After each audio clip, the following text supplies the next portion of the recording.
então nosso irmão Eloísio que faça essa oração para a gente hoje. Deus abençoar. Hoje você está muito bonito, né? Tem que prestigiar meu irmão. Ele vai orar para Deus abençoar a sua presença, a sua graça. Amém? Amém.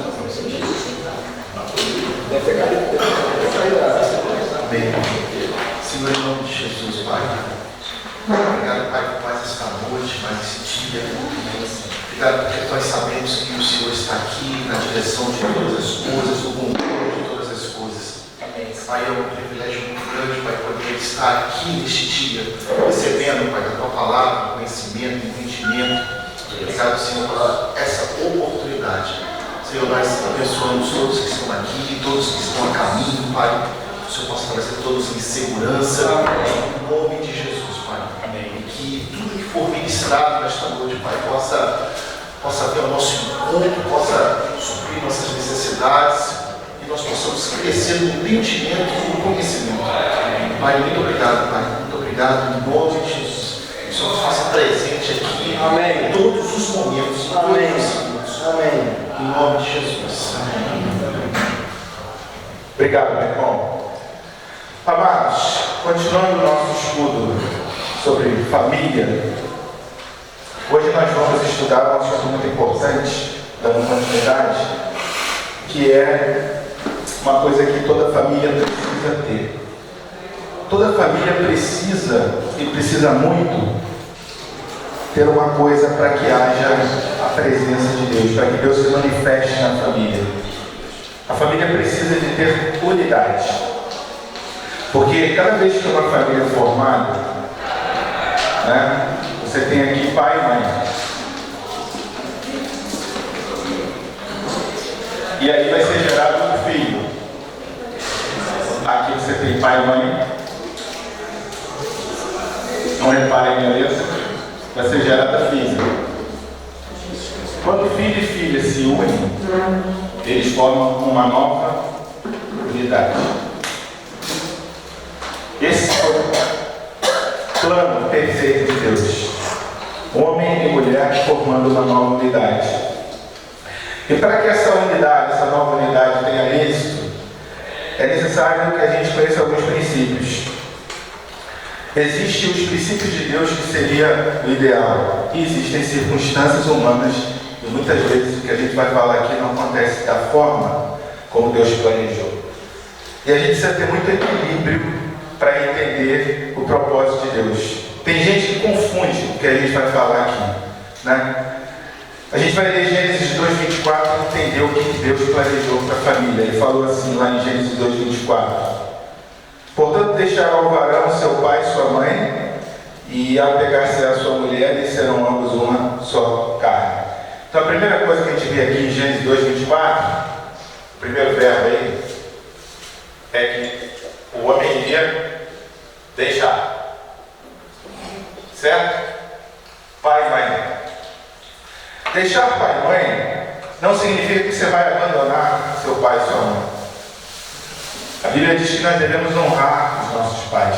E ainda que eu formei uma família, né, com a minha esposa, mas eu sempre procurei estar presente e honrar meus pais.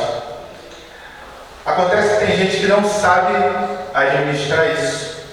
E quando é criada uma nova unidade, a pessoa cria uma dependência daquela unidade anterior. Essa dependência da unidade anterior pode ser positiva, mas pode ser também nociva. Por que esse deixar? Esse deixar do ideal de Deus, ele deveria acontecer na área geográfica. Esse deixar seria uma nova unidade, uma nova casa, não necessariamente junto, mas uma nova casa. Não é bom que, quem conhece aquele ditado, quem casa, quer casa. Nos dias de hoje, isso acontece sempre, muitas vezes não. Um casal, quando está começando a vida, às vezes precisa do apoio dos pais, porque não tem recurso ainda para morar, para criar uma nova unidade. Eu mesmo, no meu casamento, houve um tempo que a gente passou por uma dificuldade financeira e a gente precisou voltar para a casa do meu sogro e da minha sogra. E a gente ficou... Quanto tempo, amor, que a gente voltou e morou com eles? Eu não sou muito bom com data, vocês já perceberam, né? A minha mulher é um crânio, cara, é um gênio. Deus é maravilhoso, ela sempre me completa. Então nós moramos 8 meses. Foi bom a gente ter morado com eles 8 meses? Foi péssimo, não foi bom. Ela é bem sincera. Perceberam a sinceridade? Não foi bom. É o ideal que um casal, claro, o ideal de Deus, deixar pai e mãe significa, geograficamente, você constituir uma nova família. Naquele momento, eu não tinha condição financeira, a gente passou por uma situação, e a gente precisou morar de novo com meu pai, com meu sogro e minha sogra. E foi péssimo para a gente.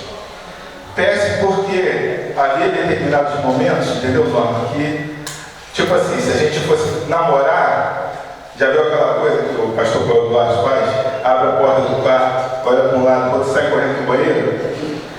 Então, esse tipo de coisa acontece quando você perde a sua intimidade, você perde a sua liberdade, você perde, né? Então, o ideal é que um casal comece, uma nova família seja constituída, a não deixar geograficamente. Esse é o ideal. A gente sabe que as circunstâncias muitas vezes não vão permitir isso, mas a gente não pode perder esse foco. Então, se você precisa ainda morar com seus pais, se você é casado e há pessoas na igreja, na nossa comunidade, que ainda depende de morar com os pais, a gente precisa entender que isso é algo que tem que ser buscado. Ou seja, vamos continuar entendendo que o ideal de Deus é você crescer, né? E você se afastar. Mas não é se afastar dos pais de forma a abandonar os pais, não é isso. Precisamos honrar os nossos pais. Mas a gente precisa ter equilíbrio, né? O outro deixar é o deixar, né, financeiramente. Isso aqui é importante também, é uma nova família. Então tem o financeiro, o aspecto financeiro. Financeiramente. O que é deixar financeiramente? Uma nova unidade, ela deveria ser autossuficiente. Ou seja, marido e mulher teriam que começar o casamento e eles terem recursos para eles poderem subsistir, sem a interferência, sem a ajuda dos pais. Isso acontece sempre? Não.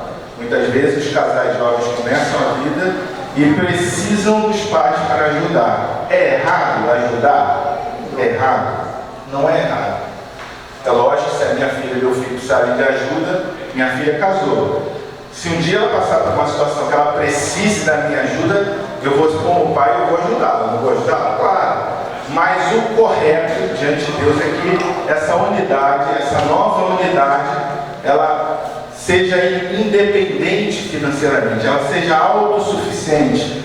Ou seja, que haja equilíbrio nessa área.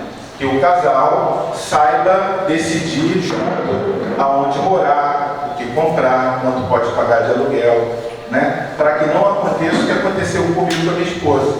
No meio do casamento, passamos por uma crise e a gente precisou voltar para casa do meu sogro e da minha sogra. E logo em seguida a gente lutou para que aquela situação se revertesse. Então não é uma situação confortável, é uma situação que todo casal precisa buscar. Uma família, para ser estruturada, ela precisa ser uma unidade autônoma, aonde marido e esposa deem valor, deem importância aos seus pais, à sua família de origem, deem honra, mas isso tem que ter equilíbrio. Porque a gente vai entrar no terceiro deixar aqui do Gênesis, deixará pai e mãe, que é o deixar emocional, emocionalmente. Por que o emocionalmente? Tem gente que casa, mas continua totalmente dependente emocionalmente dos pais.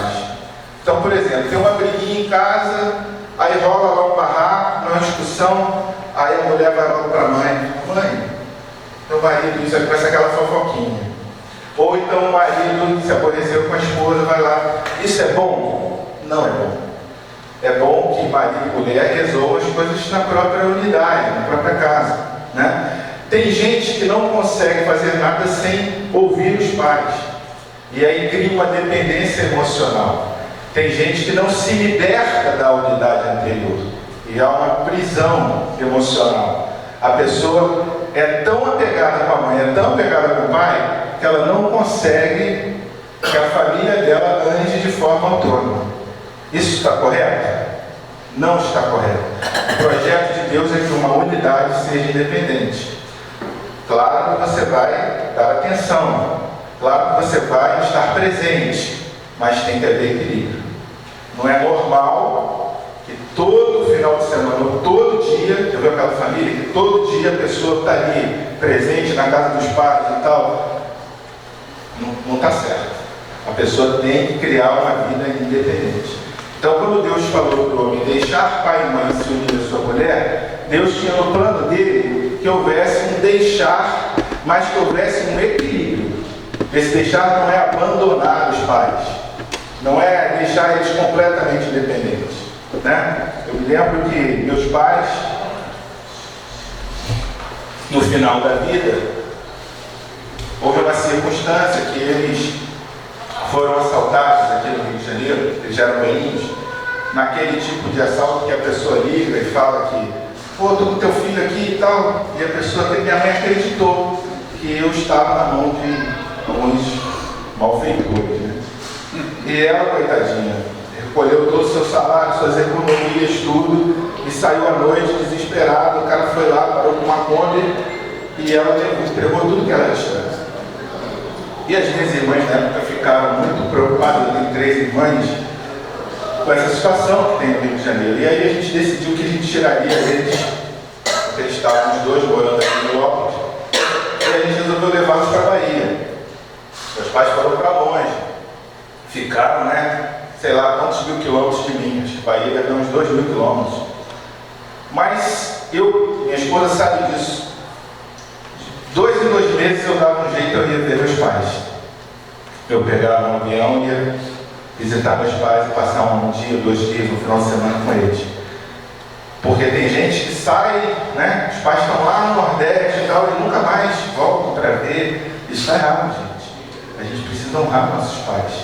Nossos pais precisam também do nosso apoio, da nossa presença. Então, quem vai trazer equilíbrio de qual é a medida de você ajudar, de você estar presente? Quem é? É o Espírito Santo, não é verdade? Às vezes, é mais comum a gente ajudar os pais do que os pais, às vezes, nos ajudarem. Então, meus pais precisavam, já no final da vida, que eu os ajudasse financeiramente, porque eles passaram algumas circunstâncias de aperto. E aí, conversei com a minha esposa, a gente foi lá, ajudou em alguns momentos, isso não é errado.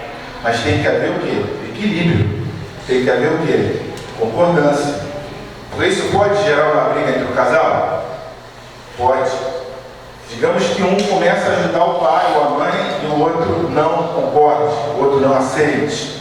A gente vê muitas questões de brigas, de famílias discutindo por causa dessas questões. Poxa, eu não queria, você está ajudando teu pai, você está ajudando tua mãe. Isso é falta de quê? De equilíbrio. E isso vai prejudicar o quê? A unidade. E a unidade no casamento e numa família é a coisa mais importante numa família, né? A unidade numa família vai trazer o equilíbrio. Quando pai, mãe e filhos, né, conseguem cada um cumprir o seu papel e conseguem viver aquilo que a palavra de Deus estabeleceu, essa família vai ser uma bênção. Essa família vai ser um testemunho. As distorções ocorrem quando as pessoas não conhecem os princípios, não conhecem como Deus determinou e como Deus pensa, né? Então tem situações que precisam de ajustes na nossa família, porque a nossa família muitas vezes há um desajuste. Por que há o desajuste? Porque ou pai, ou mãe, ou filho não vivem esses princípios e muitas vezes se precipitam, né? A gente não vê isso hoje, nos dias de hoje? Vê, mas por quê? Por falta de conhecimento. Saber esperar, né? O filho saber esperar o tempo da união, o tempo do casamento, o tempo da maturidade financeira, da maturidade, né, espiritual. Um jovem na igreja, ele só deveria procurar uma moça para desenvolver o relacionamento quando ele tivesse o quê? Condições financeiras de sustentar aquela moça, de criar uma nova família. Ele não precisa ganhar maravilhas, mas ele precisa ter um planejamento. Ele precisa pensar o seguinte: vou ganhar X, vou pagar tanto de aluguel, vou gastar tanto de mercado, eu posso agora namorar uma moça. E o que acontece na igreja muitas vezes? Os jovens se precipitam e começam a buscar o namoro, o relacionamento, né? Aqui na nossa igreja a gente pratica a corte, e aí no mundo a gente vê nas igrejas tudo errado. O jovem começa a namorar uma moça quando não tem condição ainda financeira, nem psicológica, nem maturidade para isso. Isso vai desabar lá na frente, muitas vezes, uma gravidez precipitada, e aí uma série de consequências erradas. Por quê? Uma coisa vai puxando a outra. É a falta do conhecimento, é a falta do princípio, né? Se os jovens conhecessem, fossem mais preparados, essas coisas não aconteceriam. E nesse sentido, a igreja precisa estar presente, né? A gente precisa ministrar mais essas verdades para os jovens. Na verdade, a gente deveria ter cursos, assim como a gente tem cursos para casais, a gente deveria ter cursos também para os jovens, para que essas coisas fossem ensinadas para eles. Caramba, eu não aprendi nada disso, eu não pensava isso. Isso tudo está aqui na Bíblia, né? Tudo tem o seu tempo, tudo tem seu momento. Se a gente souber conhecer as verdades de Deus e submeter a elas, a gente vai ser bem sucedido. Amém?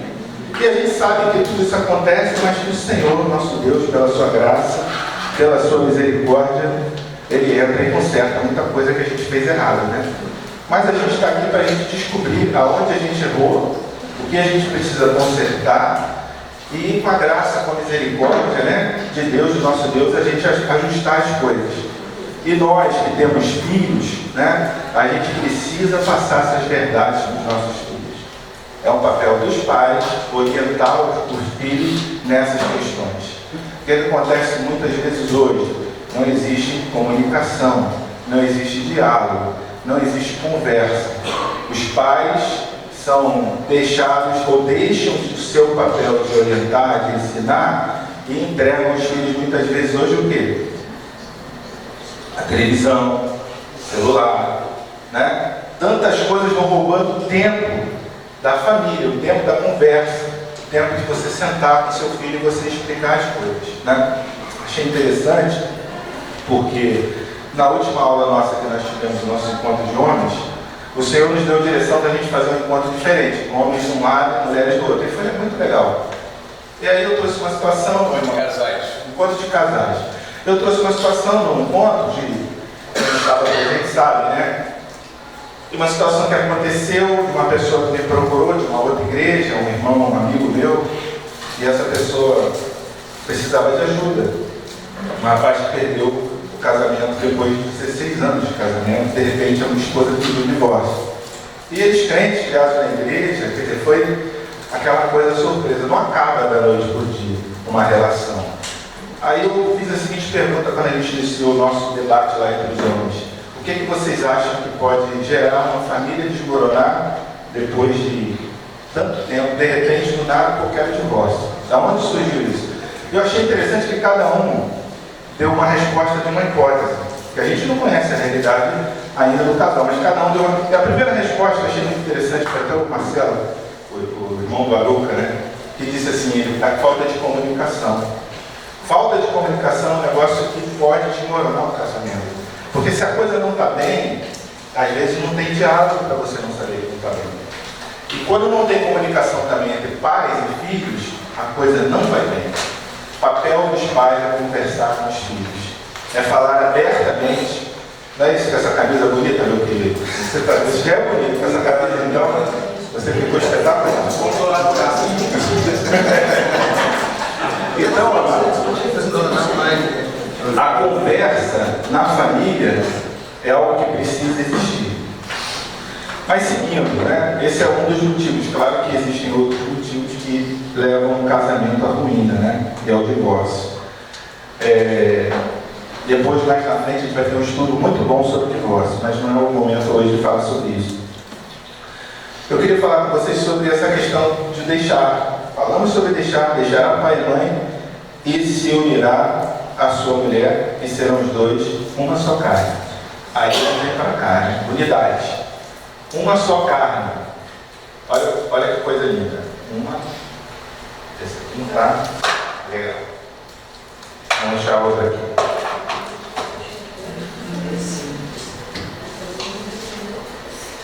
Uma só carne. Eu vou falar um pouco sobre isso aqui, uma só carne. Unidade, uma só carne. O que Deus quis falar sobre uma só carne? Isso é algo muito profundo, essa verdade da palavra de Deus. O projeto de Deus é que houvesse unidade da família de forma que homem e mulher atinjam essa maturidade, esse conhecimento do que é uma só carne. O projeto de Deus da unidade, aqui uma questão muito importante. Quando Deus projetou a família, Deus projetou a família para ser uma união monogâmica. O que é uma união monogâmica? Alguém sabe dizer o que é? Monogâmica.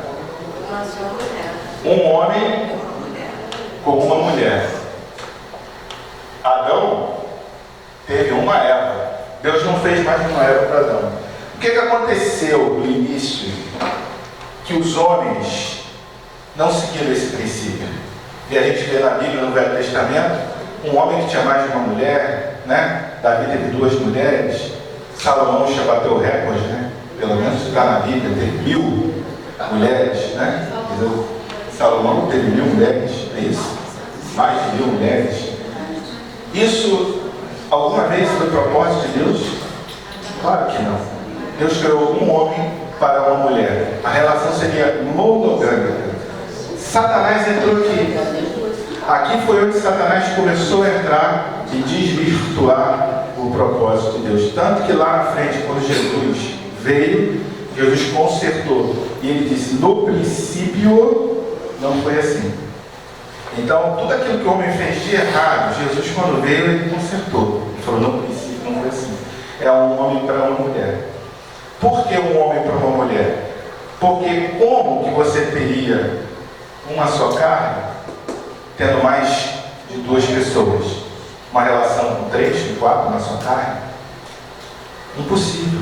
Um homem e uma mulher só conseguem desenvolver uma relação de unidade e de uma só carne dentro do projeto original de Deus, se eles verdadeiramente forem um. De forma que o que acontecer com um vai atingir o outro. Esse é o propósito de Deus. Então vamos dar um exemplo.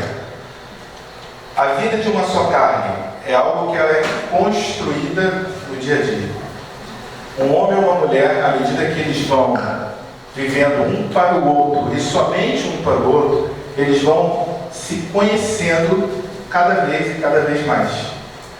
Então, essa intimidade de uma só carne, ela é algo que é crescente. A gente não pode imaginar que um casal que tem 1 mês de casado tenha a mesma intimidade, se conheçam da mesma maneira que um casal que tem 50 anos de casado. É impossível. Porque com a convivência você vai conhecendo o outro. E acontece algo muito interessante, que o que acontece com o outro mexe com você também. Se você vive o propósito de Deus, se você vive um casamento de uma só carne, se você tem um jardim fechado, se você se guarda para sua esposa para você, o que vai acontecer nessa família? Essa família, ela se torna um jardim fechado. Satanás vai tentar destruir, mas ele não consegue. Por quê? Porque eles vivem uma vida de uma só carne. Por que um casamento de 16 anos demorou? Porque a vida de uma só carne não é realidade. É quando cada um está vivendo uma vida independente do outro, né?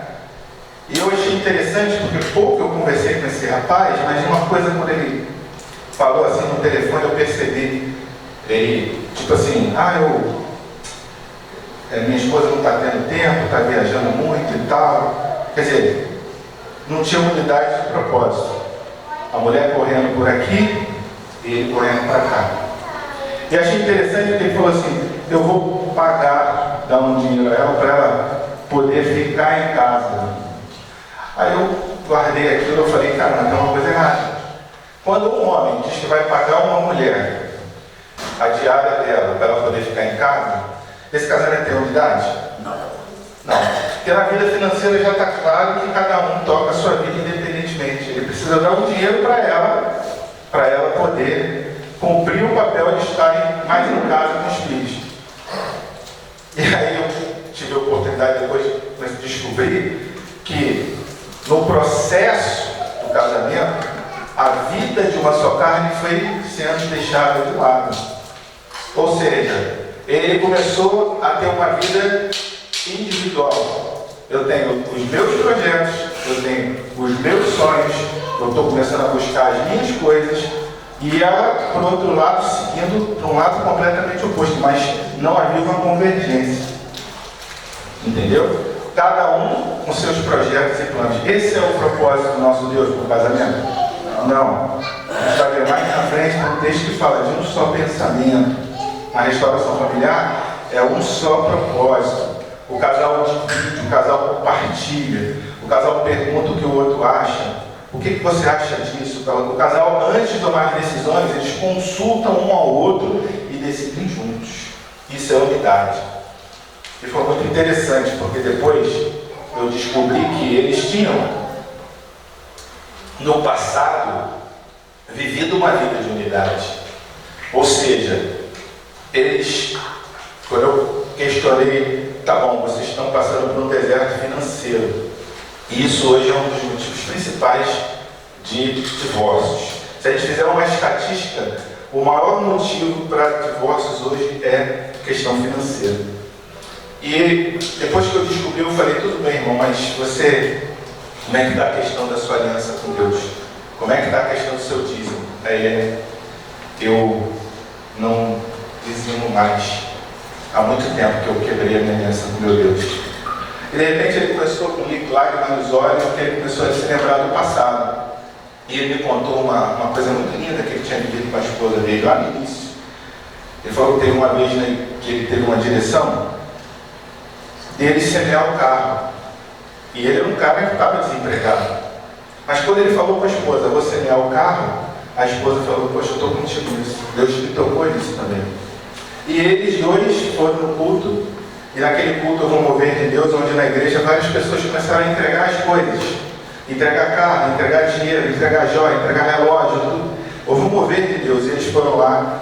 E ele falou, Paulo, eu tenho que lembrar disso, porque quando a gente fez isso, no dia seguinte eu recebi a notícia que eu tinha uma ação trabalhista, eu recebi uma proposta de acordo da empresa que eu trabalhei. E eu recebi o equivalente a 8 carros zero. Eu estava começando a ensinar ele sobre semear e colher, e ele estava me ensinando, eu estava recebendo dele. Aí eu falei, caramba, onde foi parar essa unidade? Onde foi parar? Como que um casamento de 16 anos que começou tão lindo, vivendo experiências com o Senhor tremendas, e lá na frente um casal começa a falar em divórcio?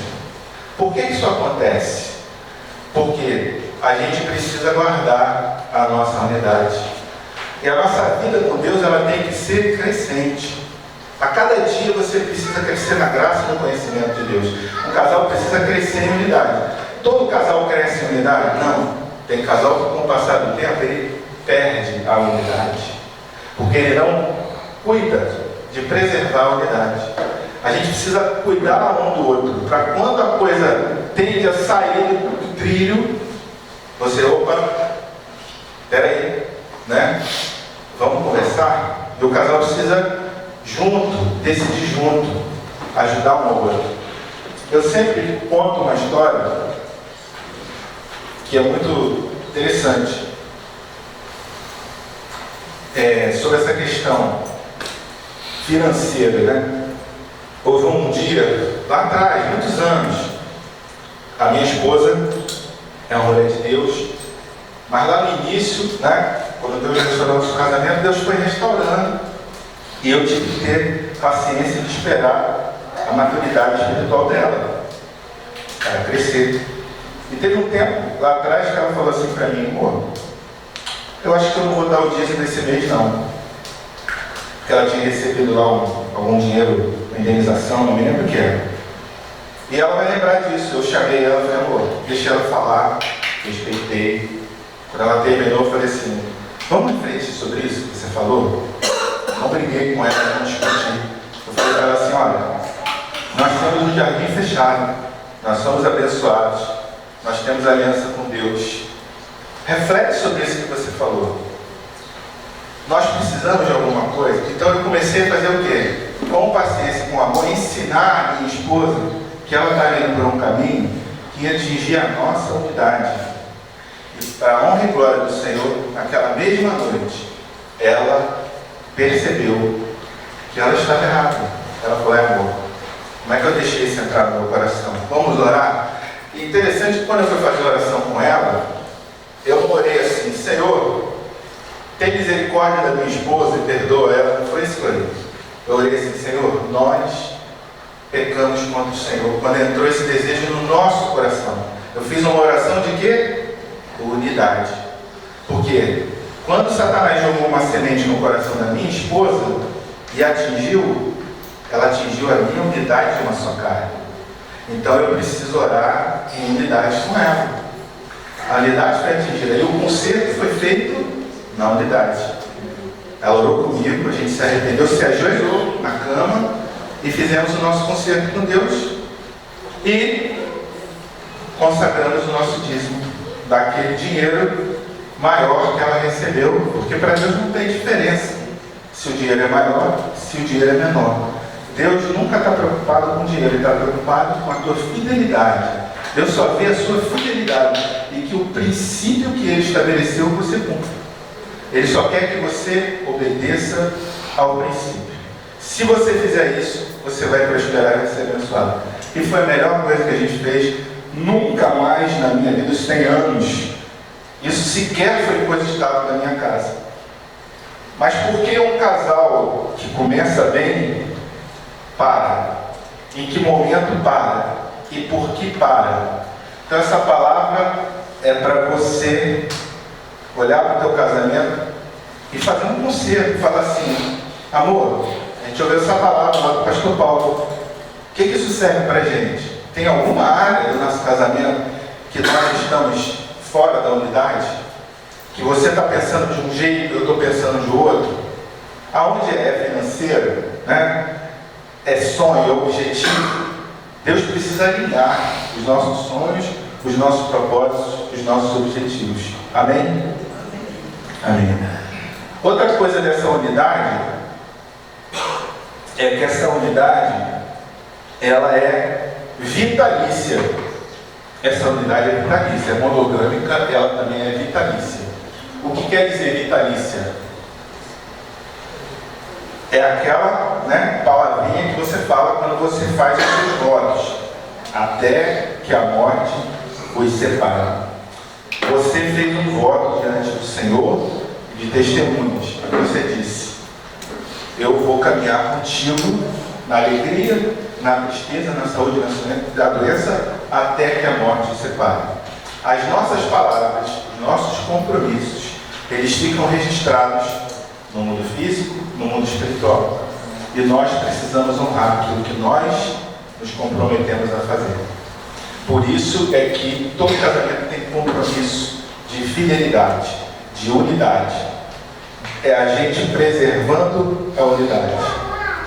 Futuramente eu vou falar sobre a questão do divórcio, porque o divórcio, ele entrou por quê?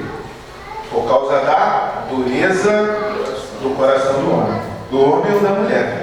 O divórcio não é uma porta de saída no casamento.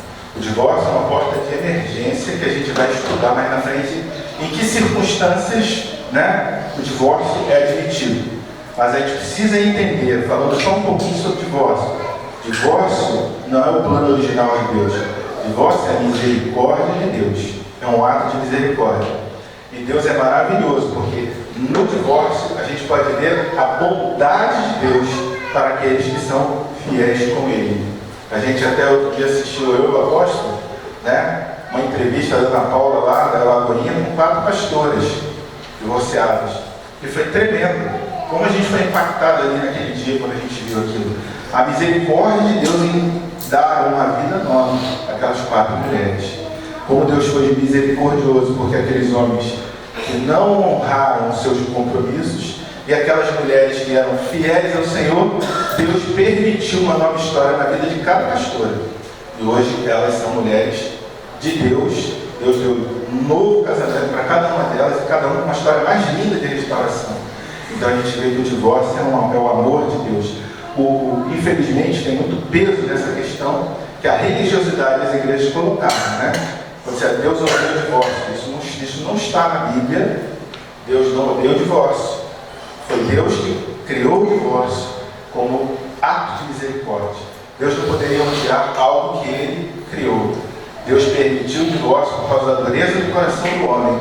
O que está escrito é que Deus odeia o repúdio.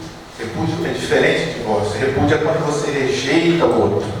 O que é repudiar? Você estar dentro do mesmo teto, ter feito uma aliança com uma mulher e você não honrar essa mulher.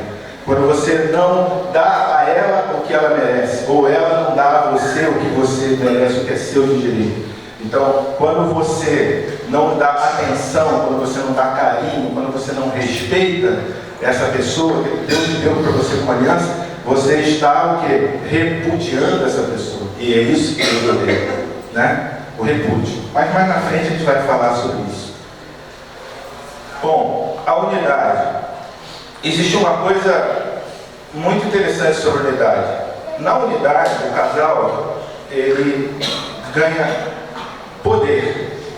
Eu queria que alguém abrisse para mim, minha ajudadora aqui, apóstola, Levítico 26:8. Levítico 26:8. A gente vai ver o poder da unidade.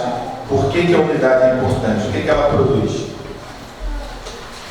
5 de vós perseguirão a 100, e 100 dentre vós perseguirão a 10.000, e os vossos inimigos cairão à espada diante de vós. Como é que pode 5 perseguir 100 numa guerra? E 100 perseguirem 1000? Isso é possível? Não, é do poder da unidade. No reino de Deus, toda vez que um se soma com o outro, na verdade não é 1 mais 1, é uma multiplicação. Por isso que o casal em unidade, ele vai conquistar, ele vai avançar, ele vai ser uma força no mundo espiritual que vai impulsionar, que vai quebrar cadeias. Quando um casal anda em unidade, ele avança exponencialmente. Não é 1 mais 1. Então a unidade, isso se chama sinergia, né? Sinergia é quando você tem um potencial multiplicado. Sinergia. Isso é o que acontece na unidade. Existe uma sinergia. E a gente viu nesse texto aí, né? 5 perseguindo 100, 100 perseguindo 1000, poder da unidade. Outro aspecto que acontece na unidade de uma só carne é que um não anula o outro. Ou seja, um não anula o outro. Você, na unidade de uma só carne, você continua tendo as suas vontades, você continua tendo as suas opiniões, você continua tendo as suas características pessoais. E o que vai acontecer na unidade de uma só carne? Vai haver um ajuste, vai haver um respeito, vai haver uma consideração pelas diferenças. Então as diferenças vão fazer com que o casal cresça. As diferenças não vão fazer que o casal venha a se separar, a divergir. Porque quando eu penso diferente da minha esposa, ela quer fazer um negócio, eu quero fazer outro, o fato de eu ceder para que ela se agrade, isso vai deixar ela feliz. E quando eu cedo, quando ela cede para que eu seja feliz, isso também vai gerar o crescimento. Então a diferença é para gerar crescimento, né? Fui passear com ela lá, fazer uma viagem, ela gosta de parque. Eu fiquei uma semana, né, dando glória a Deus no parque. Aquele sol na venta aqui, e ela, Senhor Jesus, doido para aquilo passar. Eu gosto mais de passear, de ver uma paisagem e tal. Cada uma semana foi passeio do jeito que ela queria, e uma semana foi o passeio do jeito que eu queria. Isso é o quê? Preservar a unidade. Isso é possível no casamento? Claro que é possível. E você vai precisar ceder para ele fazer o que ele gosta. Um tem que ceder para o outro, né? E quando você cede para o outro, isso te dá o quê? Uma satisfação, um prazer. Puxa vida, ela deu um sorriso, ela gostou, ela andou naquele brinquedo, chegou às 5 horas da manhã no parque, ficou 2 horas na fila para brincar, como ela está feliz, você está revoltado, mas tudo bem. Não é legal isso? Não é legal isso? Não. O legal é você ver o outro feliz. A felicidade do seu cônjuge tem que mexer com você.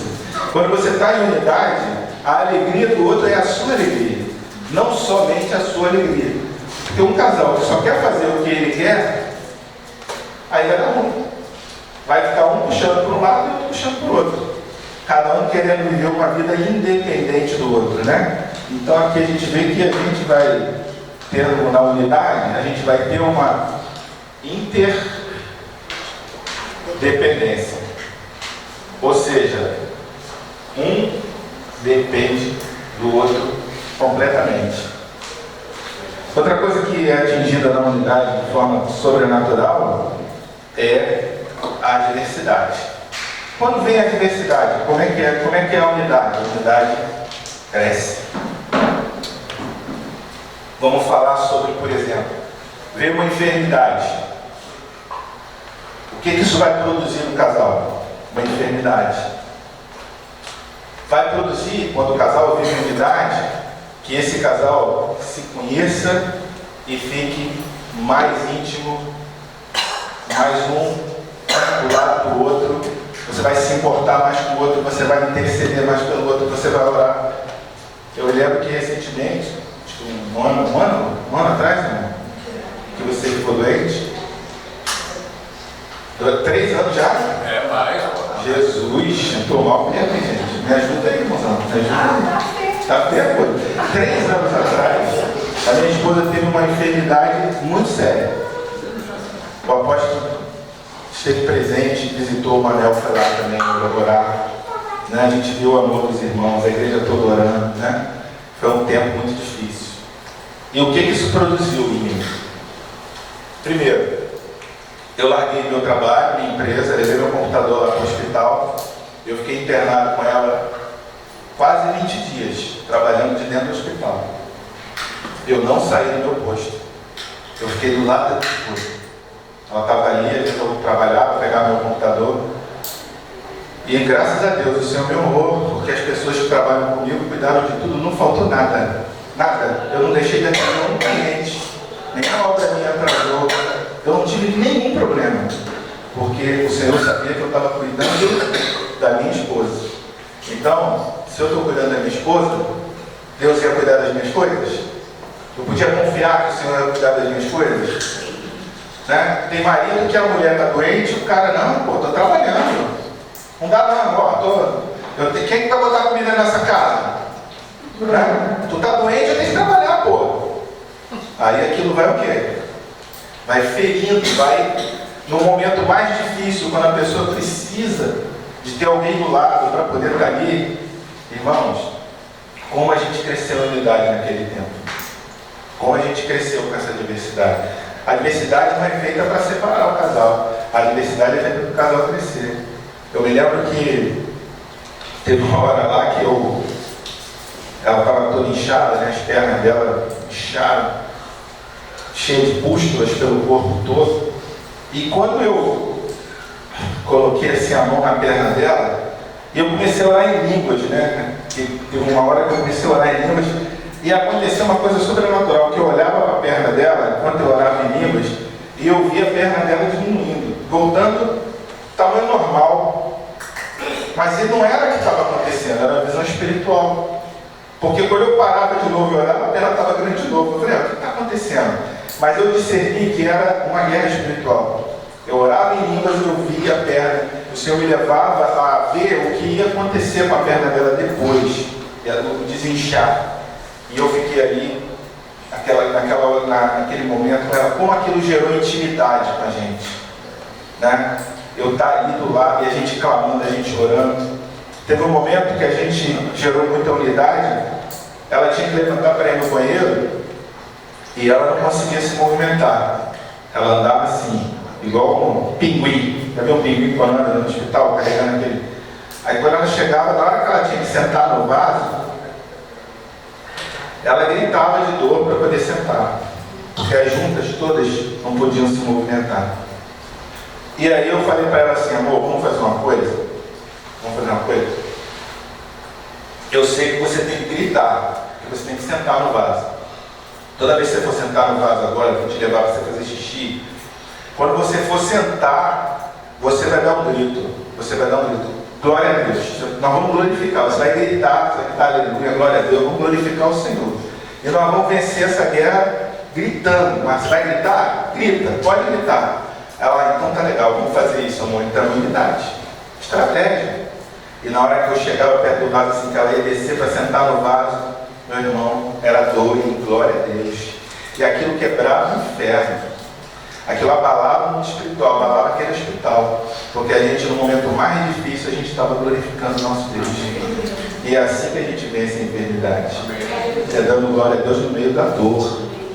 E aquilo produziu uma unidade, eu acho assim, eu passei a amar minha esposa de uma forma como eu jamais havia amado antes, por causa daquela enfermidade. A diversidade é para o casal crescer em unidade. Amém, irmãos? Glória a Deus. É tremendo, né? Tremendo. Outra coisa que não acontece na unidade é que um não domina sobre o outro. Não existe isso aqui, ó, domínio. Domínio sobre o outro. Quando um casal está em unidade, isso aqui não existe, tá? Não existe isso aqui. Os dois se somam. Um não vai dominar o outro, porque tem casais que confundem essa questão da autoridade do marido, né, do marido ser o cabeça, e o marido quer subjugar a esposa. E às vezes usa a própria Bíblia, a própria palavra, né? Mas Deus não chamou você para você humilhar a sua esposa. Deus chamou você para você caminhar do lado dela. Então, essa coisa de exercer domínio de um sobre o outro, nós sempre falando ontem, o apóstolo pregou sobre isso ontem. Nós, como pastores, a gente não tem que dominar ninguém, né? As ovelhas são livres, a porta do aprisco está aberta. Assim também no casamento. A sua esposa, você não vai dominar ela. Ela é livre, você também é livre. Você está com ela por uma escolha, e ela está com você por uma escolha. Mas ninguém vai dominar o outro. Amém? A gente fala essas coisas porque essas coisas existem, são distorções, né? Eu queria dar um exemplo sobre essa questão da unidade, um exemplo negativo. A unidade, ela pode produzir uma coisa boa, mas quando a unidade produz uma coisa ruim, eu queria que a apóstola lesse para mim Gênesis 11, de 1 a 9. Gênesis 11, de 1 a 9.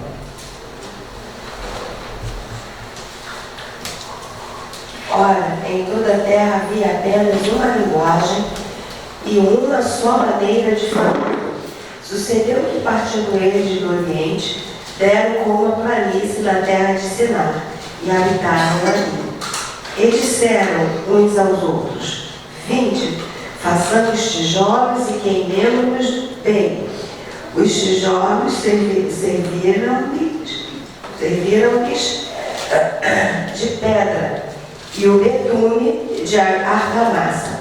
Disseram: Vinde, edifiquemos para nós uma cidade e uma torre, cujo topo chegue até aos céus, e tornemos célebre o nosso nome, para que não sejamos espalhados por toda a terra.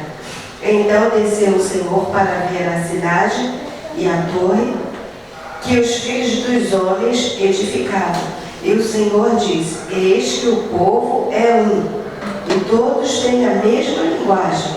Isso é apenas o começo. Agora não haverá restrição para tudo que intentarem fazer. Vinde. Amém. Esse texto aqui mostra a unidade sendo usada no aspecto negativo. Quando duas pessoas se unem para fazer algo do mal, isso também tem um poder no mundo espiritual. E aqui nesse texto a gente está vendo o caso da Torre de Babel. O que aconteceu aqui? A Bíblia diz que eles, nesse tempo, né, eles tinham uma mesma língua e uma mesma fala. Ou seja, eles tinham a mesma língua e uma mesma fala. Ou seja, toda a humanidade falava um só idioma. E isso estava causando o quê? que eles se ensoberbecessem. Eles queriam edificar uma torre que atingisse os céus por causa do orgulho deles. Então o Senhor desceu para ver a cidade e ver o que os homens edificavam. E olha o que Deus falou: eis que o povo é um, olha a unidade aqui, e eles têm uma mesma língua, e isto é o que começaram a fazer. E diz aqui: e agora não haverá restrição para tudo que eles intentarem fazer. Então Deus, na sua infinita sabedoria, tem uma versão que diz: ninguém lhes resistirá. Por isso que Deus confundiu a língua, para que aquele projeto fosse desfeito e que eles se separassem. Então, a gente no casamento precisa ter uma mesma linguagem, homem e mulher. A família precisa ter uma só linguagem, mas a linguagem tem que ser a linguagem do céu, e não a linguagem do inferno, e não a linguagem do orgulho, e não a linguagem do egoísmo, né? A linguagem tem que ser a linguagem do céu. Quando temos a mesma linguagem, então o que a gente fala determina a nossa vitória. A Bíblia diz que a vida e a morte estão no poder da língua. Aquilo que eu escolho falar é que vai determinar o meu sucesso. Por isso que eu preciso ter muito cuidado com aquilo que eu falo, porque as palavras que saem da nossa boca, elas são sementes. Elas são sementes. Nós podemos semear vida ou podemos semear morte, né? Então o Senhor que tenha misericórdia para que a nossa linguagem seja a linguagem do amor, a linguagem do perdão e a linguagem da vitória no nosso Senhor Jesus Cristo. Amém? Amém. Então Deus confundiu eles, né? Agora eu queria falar sobre uma coisa. Próximo assunto. Eu não vou ter muito tempo, vou só começar porque já a hora voa, né? Esse tema é tão legal que a gente nem vê. A gente vai falar na próxima aula, vou só dar uma entradinha aqui, ó. Intimidade. A unidade, ela produz uma coisa maravilhosa no casamento, que é a intimidade, que vai ser assunto da nossa próxima aula. Intimidade. A intimidade no casamento, a gente vai ver na próxima aula, ela pode existir em 3 níveis. Existem 3 níveis de intimidade no casamento. Existe a intimidade na alma, do corpo, na alma e no espírito. Essas são os 3 níveis. Cada um desses pontos aqui é um nível de intimidade. Tem casais, quando o casal se relaciona sexualmente, a intimidade é onde? No corpo. A Bíblia diz que o corpo da sua esposa é seu e o seu corpo é da sua esposa. A Bíblia diz que o teu corpo não se pertence, que pertence a ela. E diz que o corpo da esposa pertence ao marido, não pertence a ela mesma. Então, a intimidade no corpo, cada casal atinge um nível de intimidade no corpo. Não sei se vocês vão concordar comigo. Para algumas pessoas, a intimidade tem uma série de tabus que levam que o casal não tenha uma vida sexual plena. Porque o casal foi criado e sendo ensinado que o sexo era coisa do diabo, que o sexo era pecado. E aí uma série de distorções entram na mente da pessoa e a pessoa tem uma série de traumas. E ela às vezes vai para o casamento achando que o prazer sexual, a intimidade sexual é pecado. Isso é o quê? Uma distorção. A pessoa precisa se libertar e ter um entendimento que Deus criou o sexo para o casamento. O sexo é maldição fora do casamento. Todo prazer sexual fora do casamento, ele é um altar de prostituição.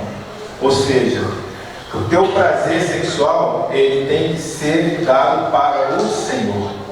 Deus precisa estar presente no seu momento de prazer sexual. O sexo é onde você tem o prazer, você tem a alegria, você tem a satisfação. Isso tem que ser feito na presença do Senhor dos anjos. Mas existe o sexo de Deus e existe o sexo maligno, né? Existe o sexo na presença dos anjos, quando os anjos estão presentes e se alegram. E existe o sexo na presença dos demônios, quando os demônios fazem a festa naquele casamento. E às vezes o casal, mesmo estando na palavra, na igreja, na palavra não, te retirando, corrigindo, estando na igreja, ele pode ter uma vida sexual onde não tem a presença de Deus. Por quê? Porque ele usa o sexo não de acordo com os princípios da palavra de Deus, mas ele usa o sexo de forma errada. Então a gente sabe que o casal tem uma intimidade no corpo, cada um atinge um nível, mas é um nível de intimidade. O outro nível de intimidade é quando o casal tem uma intimidade na alma. E a gente vai ver que isso é muito claro, é a parte emocional do casamento. É quando você consegue viver, além da intimidade sexual, você consegue conhecer as emoções do outro.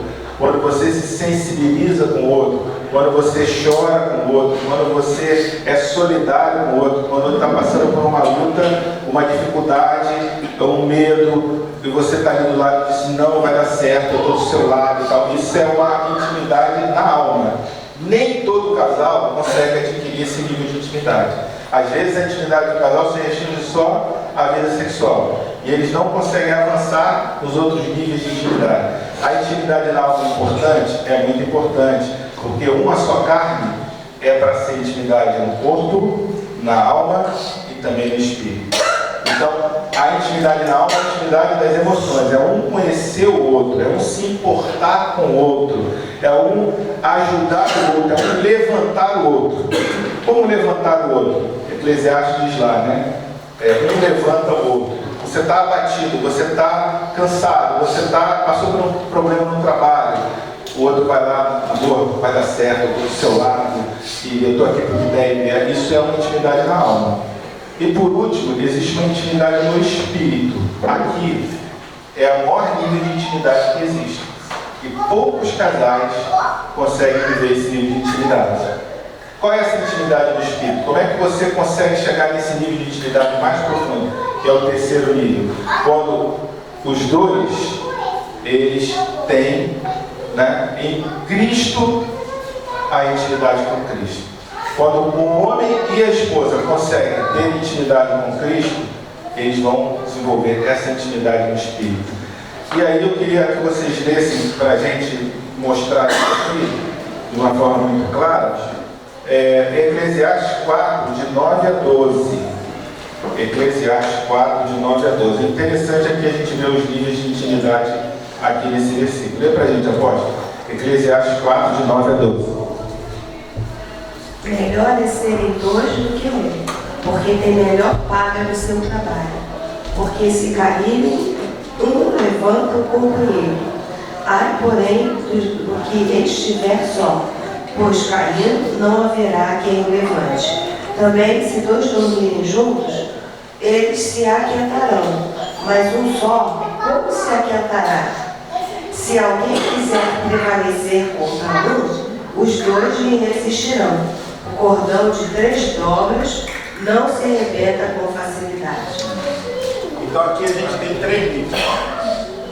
Nesse primeiro nível aqui a gente vê a palavra falando sobre os dois. Um tem melhor paga do seu trabalho, um vai aquentar o outro. Essa intimidade aqui é no nível do corpo. Um esquentar o outro, um trabalhar e ter melhor paga, o rendimento de um se somar ao rendimento do outro. E aqui um esquentar o outro. Isso aqui é a intimidade do corpo. A intimidade na alma é quando diz aí, um levanta o outro. Vocês viram aí? Um levanta o outro. Aqui é um está triste, um está em depressão, entrando no quadro depressivo. Um está abatido e o outro vem e dá uma palavra de ânimo e ajuda o outro a se levantar. Isso é intimidade na alma. Mas por fim, aqui está destacado, né? Onde é que está mostrado aí nesse texto a intimidade no espírito? É no finalzinho aí, vocês estão vendo aí quando fala assim, o cordão de 3 dobras. Aqui, ó. Onde está Jesus nessa história? O cordão de 3 dobras. Aqui está a terceira dobra, Cristo. O que é o cordão de 3 dobras? É porque antigamente, quem conhece a história de Sansão, tem até aquela história da corda, né? Existiam algumas cordas que elas tinham uma capacidade de sustentação muito maior. E a corda, quando tinha 3 dobras, ela não consegue você partir. Ela tem uma força absurda.